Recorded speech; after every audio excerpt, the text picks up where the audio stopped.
Hey everyone, welcome back to Fate's Stay Night Remastered with Jurgen Jays. Gonna go on ahead and apologize. They should be done here in a moment, but on Saturdays we have a lawn care company come over and take care of a few things. Or I should say, our landlord has a lawn care company come over here and take care of a few things for us. But anyway, they're outside right now, so if you hear some mowing sounds going on or blowing or whatever, that's the reason for that. I don't think it's getting picked up by the microphone. I did a little test before I hit record, but they're out there hanging out, so whatever. Anyways, very emotional scene in the last episode with Shirou and Saber kind of spending the night in each other's arms, sword and sheath, so to speak. And now we're here. I'm curious to see if what happened last night, if they're actually truly going to be able to push that to the side. I kind of doubt it. But I'm glad they had that moment, and I'm curious how this is going to go, because I think, from what I know, February 15th, which is today, is the last day of, like, the calendar events of Fate's Day Night. So, this is it. I mean, not this episode, but like we are in the home stretch for sure for this route at the very least. When I finish this route, many of you already know this. I did a poll forever ago because I didn't know when I'd be finished with this. But after we finish Fate, the Fate route, I'm gonna take a break. We're gonna play a short JRPG, older one called Chrono Trigger. Has character designs by Toriyama. Really cool, really interested. It has a lot to do with like time travel. I think you guys will really enjoy it. Nice little break, and then we'll jump back in and we'll do Unlimited Blade Works. However long that'll take, we'll do another short break, and then we'll do the final route, and then we'll find something else to play. Alright, let's go ahead and get into this.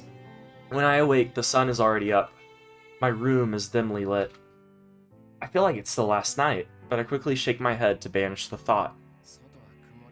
It's cloudy outside. No wonder I didn't wake up. The added darkness seems to have done a lot to help my sleep-deprived body get some actual rest. Hey, it needs it. You don't need to be waking up at 5 a.m. every day, dude. I don't. I never do. A glance at the clock tells me it's past 1 in the afternoon. I'm way past the point of oversleeping. Saber, are you awake? ... There's no answer.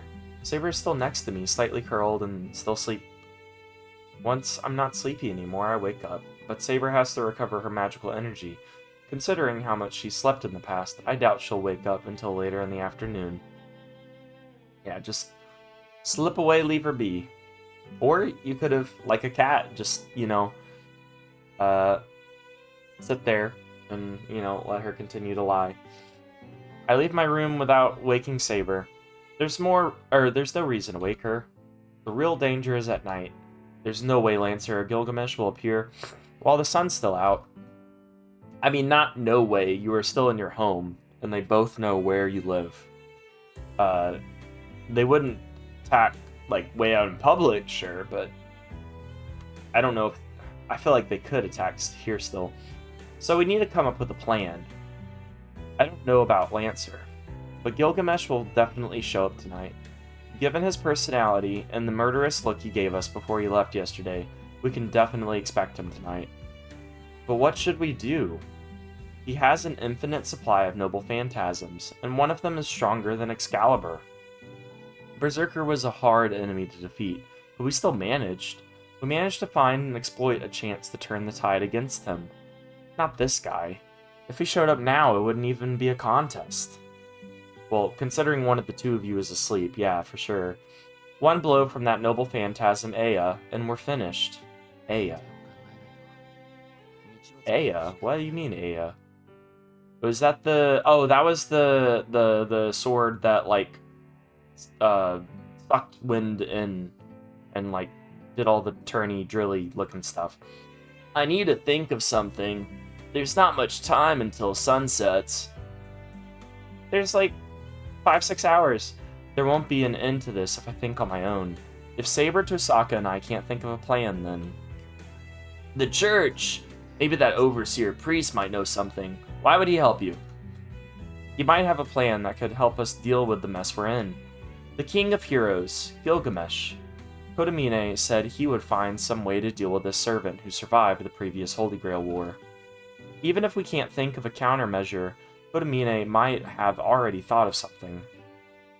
I guess he does have the motive of trying to deal with Gilgamesh, since he's not supposed to really be involved. I walk up the hill. The sky is blanketed with ash-gray clouds. Alright. Wasn't expecting us to get back here. ... The church sits alone at the top of the hill. There's nobody there, and not a sound to be heard. Not even birds chirping. Maybe that's because it's so gloomy out? The place looks more ominous than holy. It looks like an execution site. I walk up the long... Why does it look like an execution site exactly? I walk up the long hill and cross the wide open square, ready to be judged for my sins and cast down into hell. I didn't realize that's why you showed up. I don't think that's gonna happen. The heck am I talking about? That's no metaphor. What? You lost me on that. I don't know what that was. Besides, the church is a place where people die. Is it? Hospitals work to prolong a person's life, but plenty of people die there. Churches are like that too. That's like saying a school is where people die, or my home is where people die. People die everywhere. What are you talking about? In that sense, death hangs heavy over this place. Okay. I don't like your metaphor, but alright. The wind's cold.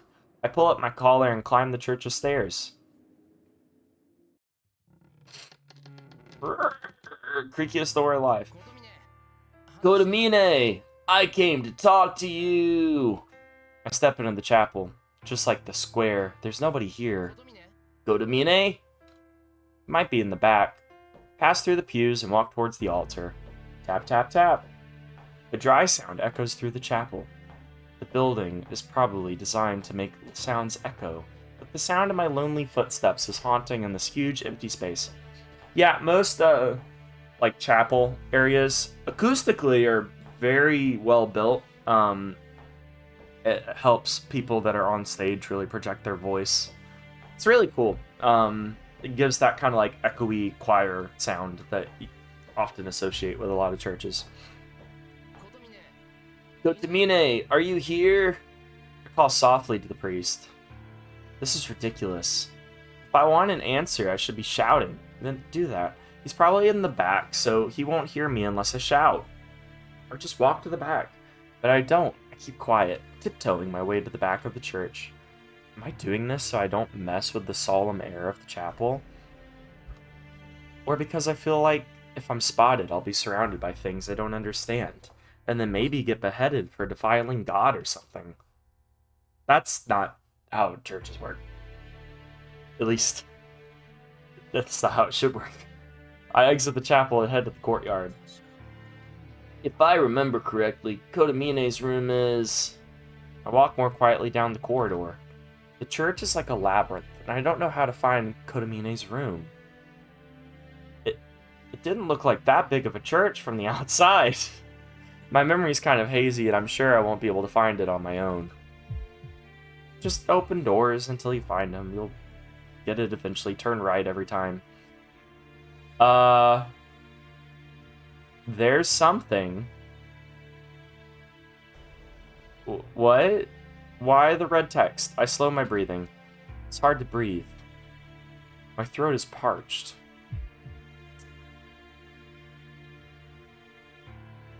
I don't know why, but beads of sweat begin forming on my forehead through the corridor itself feels chilly. I use all of my senses to try to get a feel for my surroundings. What's with the red text? I do so, but I'm not sure why. Why am I walking so quietly? Why is my heart beating so fast? Why? Why do I have such a bad feeling about this place? ... Two words repeat over and over in my mind. Go back, go back, go back, go back. Kotomine is not here, so you have no reason to stay. You're alone. You should go home. This is a mistake. Shouldn't be so cold. It's all wrong. Go back. Go back. Go back. Go back. For your own sake, go back. There's nothing happening here. This place is... There's nothing happening in this church, so go home. I feel like these are like almost... I did kind of slightly different voice than what I would normally narrate in, just because I feel like this is getting put into his head. Like, these aren't his actual thoughts. They're like being implanted into his head. I feel nauseous. I think I might throw up. My intuition is always right about these kinds of things. For an untrained mage, I have a pretty good danger sense, which is why my feet don't stop. I try to get my racing heart under control as I search for Kotomine's room. And then I run into a deep darkness. There's a basement. There's some kind of like really messed up stuff going on at this church? I spot a set of stairs. In the deep shadows, I see a recess that I'd normally overlook. In it, I see a very, very narrow staircase. I shouldn't go down. I can bet Kotomine won't be there. Why is this getting so ominous? Is this a horror movie now? There won't be anyone down there. There's nothing there. There won't be any There won't be any What? Courses? Corpses? There won't be any.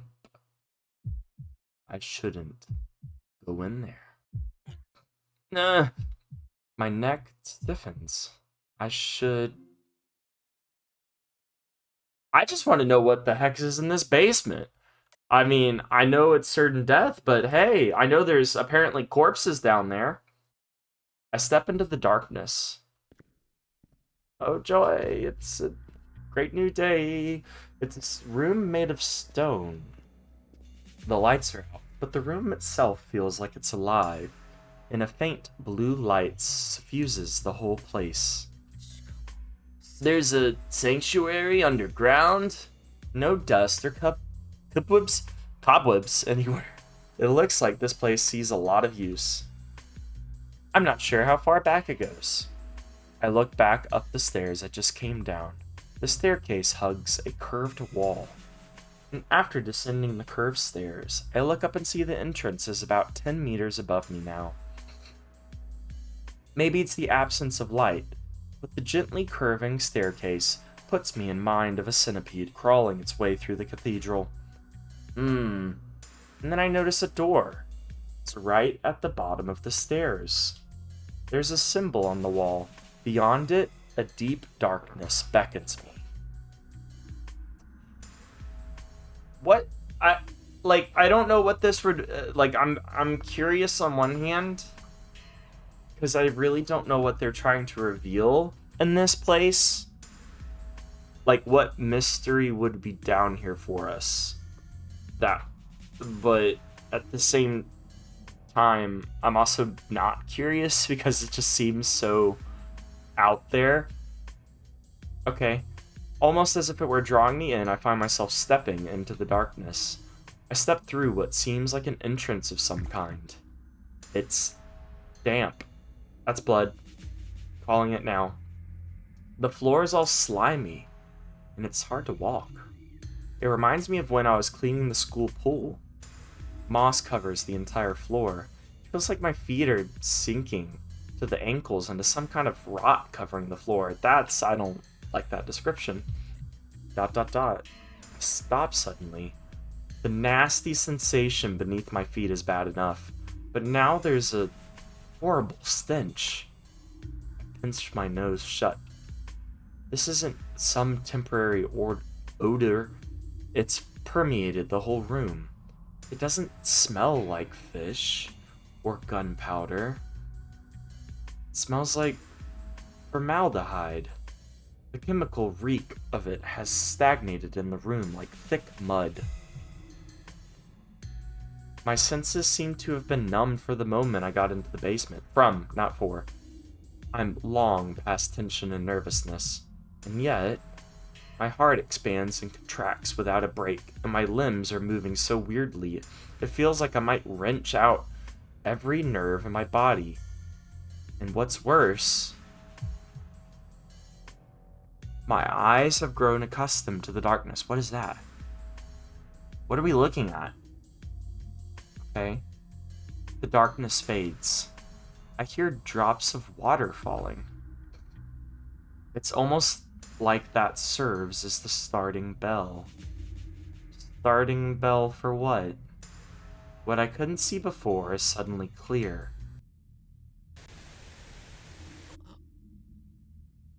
Are we... Oh, it's a tomb. Right? Some kind of tomb.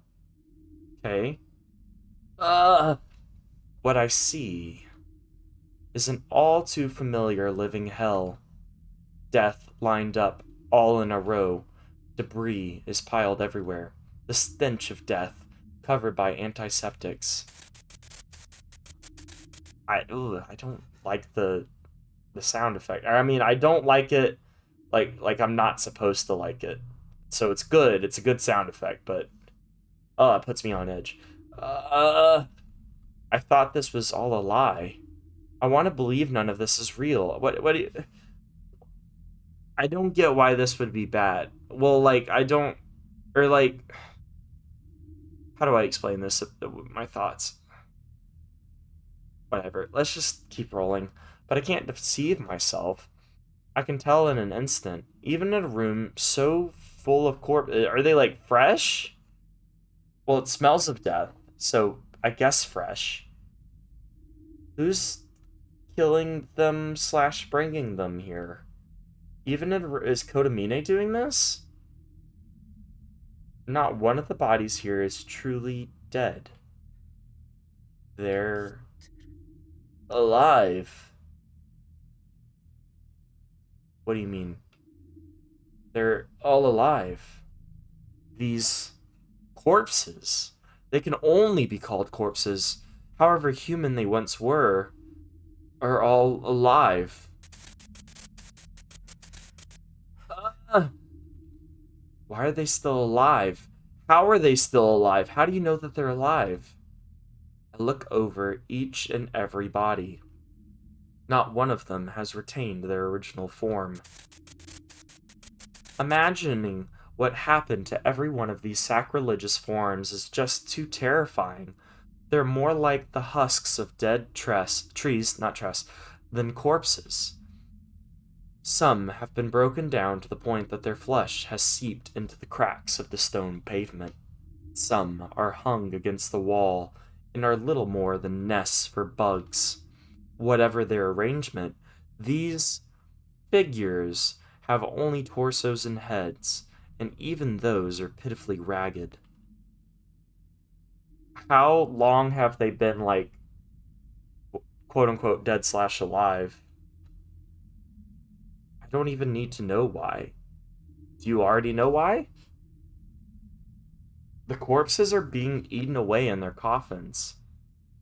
Don't know how it works. Are they being used for, like, magical energy? Each corpse is welded into a coffin, and the coffin sucks the nutrients from them. The flow of life. The coffin is extracting magical energy, souls, little by little. The coffin sucks the life out of its prey in such a precise amount that it neither kills it nor allows it to truly live. The wind moans through the chamber. It's almost like a single scream from the mouths of every corpse here. Their throats have long since decayed, so they can't scream for themselves anymore. By now, their throats are only barely serve to carry air to their lungs. Why do they not need to eat? What's sustaining them?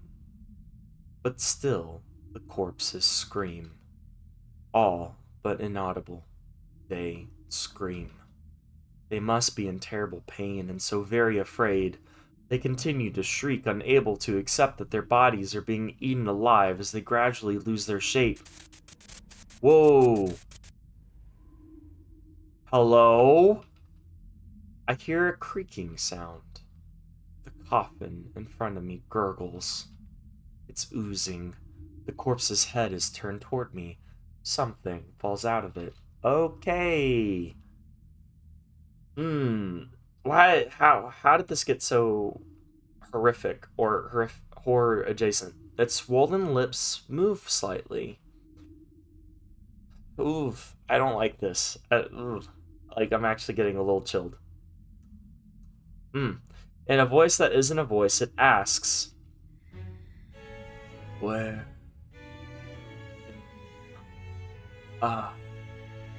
That's what it wants to know. I'm about to scream. No, I can't even scream anymore. Where am I? I didn't say it was in pain, didn't ask for help, just wanted to know what this horrible place is. I'm trying to understand. Did that child find themselves in this state when they came to? Before this, they must have lived a normal life, slept normally, but one day they woke and found themselves here.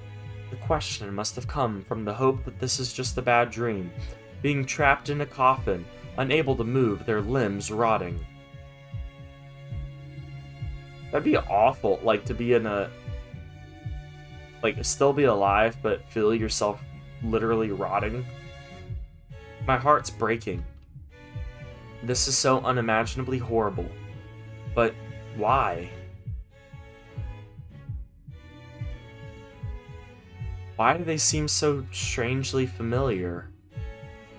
What is that supposed to mean? I've never seen any of them, but I recognize every one of the corpses. This is my first time here. That you know of. Maybe, I don't know how you would have maybe seen it before, but maybe you've been here before without realizing it. I shouldn't know any of them. None of them are connected to me, so why? Why do they act like they know me? Just like how I know them. And why are they staring at me?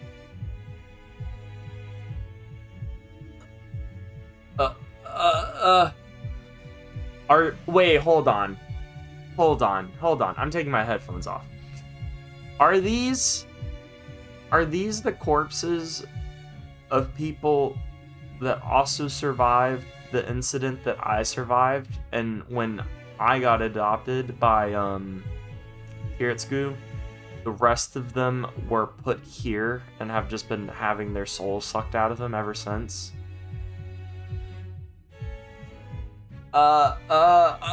If so, that's... Wow. Shirou, so sorry. You're about to get mega traumatized here, bud. And I have another question. Each of them shares something in common. Unless that's just a coincidence. Why? Oh, gosh. Yeah, I think I'm right. Why do all these corpses look like children of the same age? Because, yeah.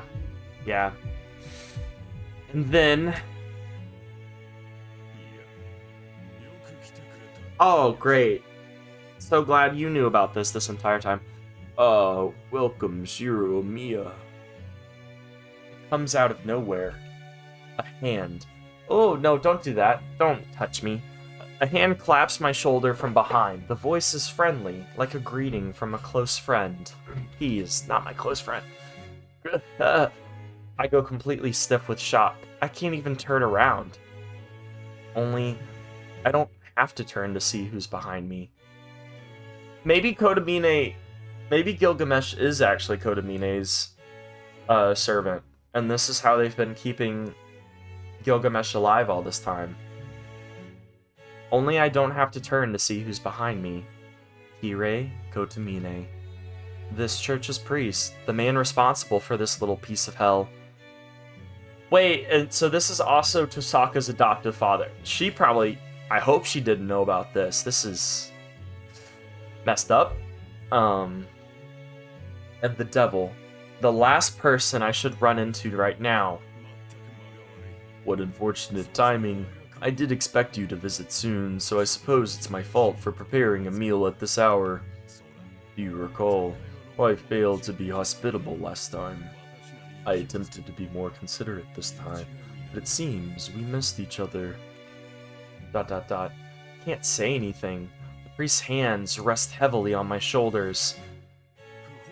I cannot, however, condone your trespassing. You might see something you shouldn't. Then, having learned the truth, well, that might set our relationship back quite a ways. The priest sounds more cheerful than I've ever heard. As Kotomine stands there behind me, hands on my shoulders, I can tell he's smiling. Yay. He's evil. Woo. ... It's indescribably terrifying. Yeah, it is. What is the matter, Shirou? You have come to talk, correct? There is no sense being quiet then. This is a surprise. Is this such a bizarre sight to you? Yes! It is! He sounds so cheerful, even when he's saying such horrible things. Does this man not feel anything in the face of this horror? He's the one that probably made it. Obviously. Do I even need a comment on how horrible this is?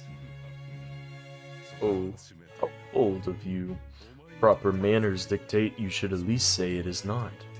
Whatever you might think. No, screw manners. What is this? These are practically... crap, I was right.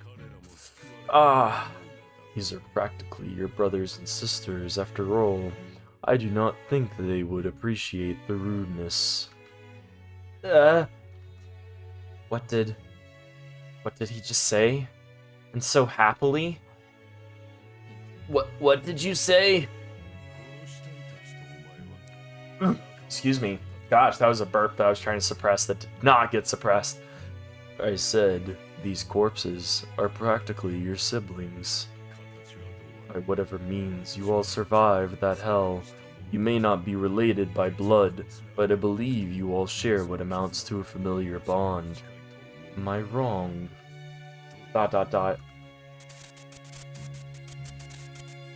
Haha, trauma bonding. Yay, fun times, love it. So that's why I thought I recognized them. This is a continuation of what happened 10 years ago. They did a very good job with sneaking in the visual of like the light overhead, because I believe that light was also used in the scene where Kiritsugu adopts Shirou. So really good placement as like a little tease. I'm back in that hospital room. My head is spinning. Children who have lost their homes and parents. They were sent to an orphanage until they were adopted.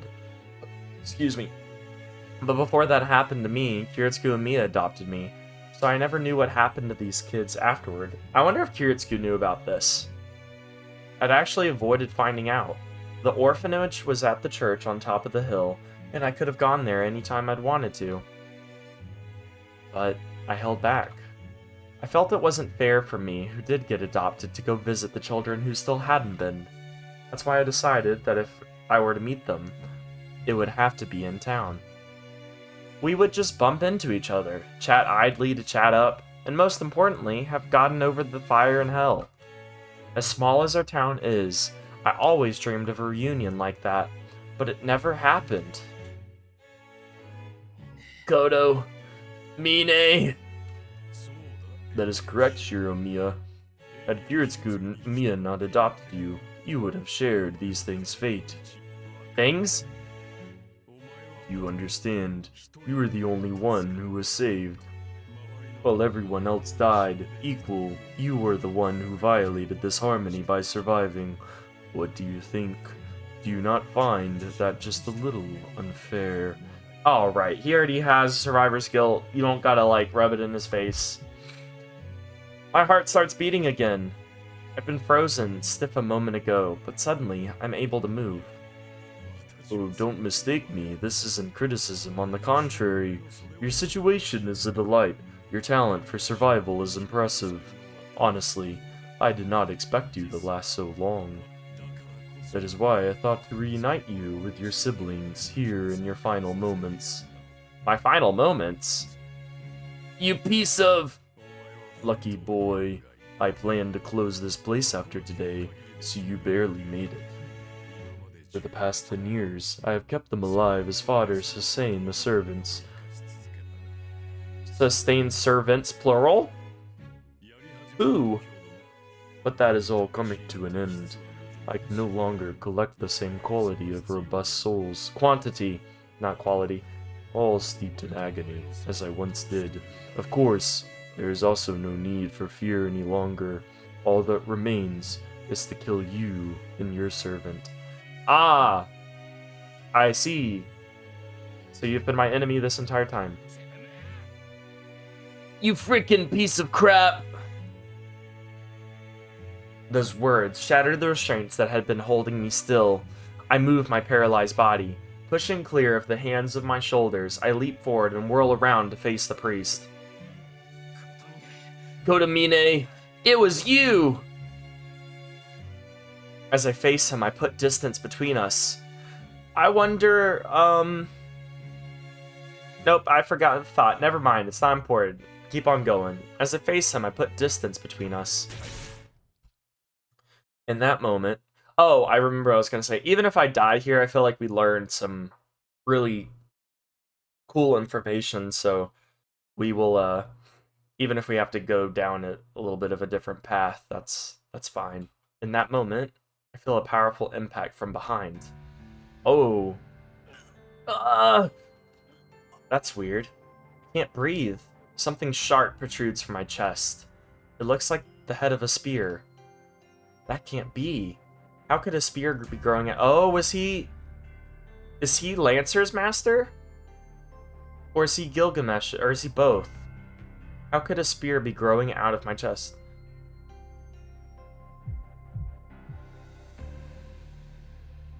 Oh, yes. I also failed to mention. Allow me to formally introduce you to my servant. Okay. Two possibilities of who this is. I turn around. There. It is Lancer! I see a blue-colored spearman, his weapon thrust through my chest. So have these well, he said... Have these bodies just been for Lancer? Like I said, he did say servants. So that's why I'm thinking maybe he's master to both Gilgamesh and Cuchulainn. He jerks it free.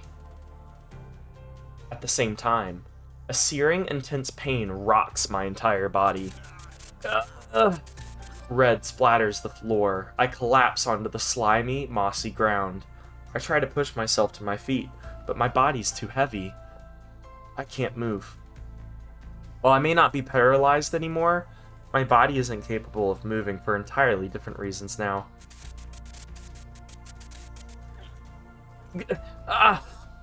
The pain in my chest is unbelievable, blotting out the blood loss and dimming vision.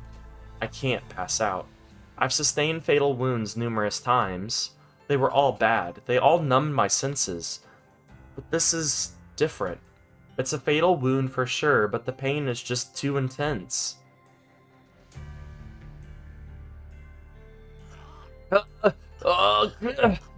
My vision distorts. The instant I pass out from pain, more pain jolts me back awake. I can't feel my limbs. I can't even tell where I am anymore. The only things I feel are vomit-inducing pain, and the temptation to just disappear to escape this agony. I told you not to kill him, Lancer. Otherwise, there would be no point in keeping him alive until now. So I've deliberately been left alive? I can only hear voices. My eyes are open, but I can't see anything. Oh, right, he was Irish. I hear ya, even if I don't love the order. Lancer's voice is devoid of emotion, but I can barely hear him. Fine, then we will begin our preparations. A servant can sense when their master's in danger. We have about 30 minutes until Saber arrives here. Kotomine, this kid's not gonna last that long. If you want him alive, you should stop the bleeding. That will not be necessary. If he dies, so be it. My mind is fading. The pain finally becomes too much, and my mind lets me faint. Gah! I stop the pain by digging into my wound. The pain resumes. I'm on the verge of sinking into oblivion, only to be dragged into a world of searing pain. I want to die. If this pain isn't going to stop, I want to die right now. I know that. I know, but if I faint here, I know I'm never going to wake up. I can't even remember what I'm doing. I feel like I'm just drifting through white-hot pain that will burn me to nothing. Saber! You could use a command spell. Use a command spell. You have two. You have two more still, right? I grip my teeth, trying to endure the pain and trying to cling to my own fading awareness. I can't end it all here. I can't let myself drop out of the war so easily. I mean, you got through 5 opponents. There's still a promise I haven't fulfilled yet. If I believe she is the important person in my world, I can't just disappear here. Okay. Interlude to Saber? Question mark? Yep, that's what I thought would happen. All right. I went way, well, not over. Not like there's a time that I have to wrap it up, but we are quite over 30 minutes. So we'll pick it back up in the next episode. What a plot twist. I was not expecting that at all. I truly thought Kotomine was just overlooking everything. I mean, is he still? Like, is he both somehow? Or is there someone else entirely that's overlooking, like, the war? Oh my gosh, wow. I'm still trying to wrap my mind around him being, like, quote-unquote the bad guy, or a bad guy. I mean, I knew he wasn't friendly, ever. But he never came off as, like, I'm a terrible human being. I'm the people that are quote-unquote your brothers and sisters have been slowly sucking the life out of. Wow. Okay. Alright. Till next time, hope you guys are doing well. A lot better than those corpses down in that basement. I will see you in the next episode. Bye.